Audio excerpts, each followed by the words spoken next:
नमस्कार दोस्तों, कैसे हो आप सब। स्वागत है आप सभी का यूट्यूब चैनल पे। दोस्तों आज की क्लास में सीखेंगे क्लास 10th मैथ त्रिकोणमिति, चैप्टर नंबर 8.1 है। अगर आप नहीं जानते त्रिकोणमिति के बारे में या कुछ नहीं जानते, ठीक है, कोई बात नहीं, आप मेरे चैनल पर जाकर देखिए, वहाँ पे आप लोग की पूरा बेसिक थ्योरी कॉन्सेप्ट के साथ मिलेगा। ठीक है, तो आज हम लोग सीखने वाले हैं क्वेश्चन नंबर 3। ठीक है, ये जो है क्वेश्चन नंबर 3 है। क्वेश्चन नंबर 2 तक करवा चुके हैं, आप मेरे चैनल पर देख लीजिए, पूरा बेसिक थ्योरी कॉन्सेप्ट के साथ मिल जाएगा। ठीक है, तो चलिए हम लोग क्वेश्चन नंबर 3 से करते हैं बिना देर किए। सबसे पहले मेरा मकसद है कि क्वेश्चन को समझाना है, मैथ आप लोग को सिखाना है।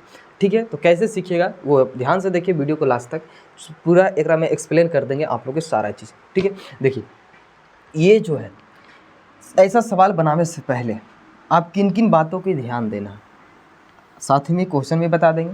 जैसे ये हमारा सवाल है, ठीक है, ध्यान से समझिए। आप अगर इधर उधर मिस करते हैं या फिर स्किप करते हैं तो मुझे उम्मीद है कि आप लोग नहीं सीख पाइएगा। अगर आप ध्यान से देखते हैं तो मुझे विश्वास है कि आप लोग कर पाइएगा, ऐसा क्वेश्चन आ जाएगा। ठीक है, स्किप मत कीजिएगा, बस यही करना। देखिए ये कहता है कि साइन ए बराबर में 3/4 है।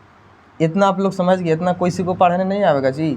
साइन ए बराबर 3/4 है और कोस ए और टेन ए का मान ज्ञात कर रहे हैं। देखिए बच्चा क्या करता है, आप लोग हर क्वेश्चन में सोचता है कि वही नियम लगेगा। ठीक है, वो कुछ मतलब उसको गलती नहीं रहता है, वो नहीं जानता है, वो अलग गलती छोटा जरा सा जानता है। ये स्टूडेंट्स की गलती नहीं है। ठीक है, स्टूडेंट्स के बस इतना गलती है कि वो मेहनत नहीं किया, वो सही से समझा नहीं, बस। ये देखिए कि साइन ए बराबर 3/4 है, तो कोस ए और टेन ए का मान ज्ञात करें। कोस ए और टेन ए, सबसे पहले ध्यान दीजिए। ठीक है, ये नहीं कि ऐसा सवाल आ जाए आप लोग बनाने शुरू किए और पता चले कि यहाँ पे ए दिया है ये क्वेश्चन में और अगला क्वेश्चन में बी दे दे।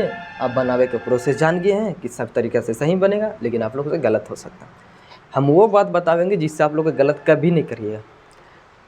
यहाँ पे देखिए साइन ए बराबर 3/4 है, समझ रहे हैं ना। ये ए है, यानी साइन के साथ कोण जो बना रहा है वो ए है। सेम देखिए, यहाँ पे भले ही त्रिकोणमितीय अनुपात चेंज हुआ है, लेकिन थीटा के मान यहाँ पे ए है, यहाँ पे भी ए है, यहाँ पे भी का चाहिए ए है। मतलब कहने का मतलब क्या है कि जो चीज़ इसमें आप लगा रहे हैं, देखिए इसमें हर जगह तो कर्ण फिक्स रहेगा, कर्ण जो यहाँ लगेगा वही कर्ण यहाँ पे लगेगा। ठीक है, लेकिन इसमें लंब आधार चेंज होता है। आप लोग जानते हैं कि लंब आधार चेंज हो, अगर नहीं जानते तो सुन लीजिए। लंब आधार चेंज होता है किसके बेस पे, तो थीटा के बेस पे। ये थीटा डिसाइड करता है कि लंब कौन होगा, आधार कौन होगा। बाकी 90 डिग्री डिसाइड करता है कि कर्ण कौन होगा। तो कौन डिसाइड करेगा लंब आधार, वो डिसाइड करेगा थीटा। जैसे यहाँ पे थीटा का मान ए है, समझ गए। जो लंब इसमें लगेगा और जो आधार इसमें काम आएगा, वही लंब आधार इसमें भी काम आएगा और वही लंब आधार इसमें भी काम आएगा। तो ये क्वेश्चन आ गया। ठीक है, समझ गए। अब ऐसा क्वेश्चन जब भी आ जाए जिसमें थीटा के मान आप लोग के सेम दिखे, तो बस आप कैसे बनाइएगा, तो इसमें त्रिभुज छापने की कोई ज़रूरी नहीं है, आप डायरेक्ट मानिए। देखिए कैसे करना। साइन ए बराबर दिया है हमारा, कितना दिया, 3/4। साइन में क्या होता है, तो P/KH होता है। ठीक है, ये हमारा हो गया, तो P/H यानी 3 कितना हो गया, 4।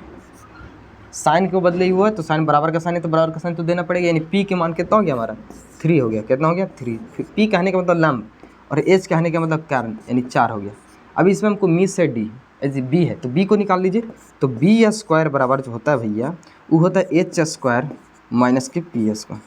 एच की वैल्यू वहाँ पे 4 है, तो 4 का स्क्वायर माइनस 3 का स्क्वायर, 4 का स्क्वायर हो जाएगा 16, 3 का स्क्वायर होगा 9। ठीक है, 16 में से 7 जाएगा, 16 में से 9 जाएगा तो 7 बचेगा।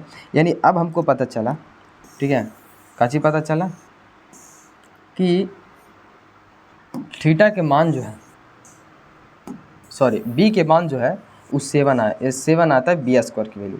ठीक है, तो बी के मान कितना हो जाएगा, तो बी के मान जो होगा वो √7 होगा। अब आप लोग इतना से किसी को दिक्कत है तो बोल सकते हैं कि बी के मान √7 कैसे आया। पाइथागोरस प्रमेय लगाइए। ठीक है, लंब आधार कर्ण दिया। हम लोग जानते हैं कि जब भी त्रिकोणमिति सवाल सोल्व कर रहे हैं तो उसमें तीनों भुजा मालूम होना चाहिए। 2 भुजा मालूम था, 3 भुजा निकाल लिए। ये हमको काम कहाँ पे आएगा, तो ये काम आएगा इसमें। ठीक है, समझ रहे हैं। तो चलिए देखिए कैसे करना है। पहले आप कोस निकालिए, थीटा के मान सेम है तो लिखिए कोस ए कोस ए कहने का मतलब है कि कोस में होता क्या है, तो कोस में होता है b/h। काची होता है b/h। b की वैल्यू देखिए जी √7 है, कितना √7, और h के मान कितना है, तो h के मान यहाँ पे निकाले होंगे 4 है। तो लीजिए ये हमारा आंसर हो गया।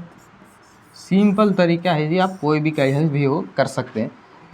देखिए tan में काची होता है, तो होता है इसमें p/b, ठीक है। p के मान इसमें कितना है, तो p के मान यहाँ पे आप लोग के 3 है। अब लीजिए 3 और b के मान कितना है, तो b के मान हमारा √7 है, तो ये लीजिए 3/√7। तो ये था क्वेश्चन नंबर 3, ठीक है, जो बिल्कुल आसान तरीका से। अगर कहीं पे किसी को डाउट हो तो आप लोग फिर से देख सकते हैं वीडियो को, नहीं तो आप लोग कमेंट में बताइए कि कहाँ पे उनको दिक्कत है, आप इसका सलूशन फिर से मिल जाएगा, ठीक है।